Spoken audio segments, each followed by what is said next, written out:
இப்போ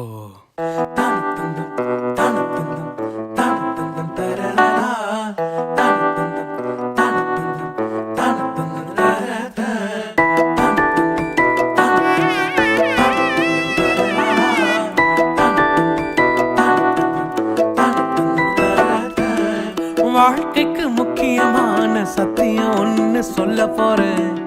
எங்களுக்கு நல்லது நடந்த முக்கிய சம்பவமே பாதுக்கு இனிமையான பாட்டாத்தான் பாட போறேன்.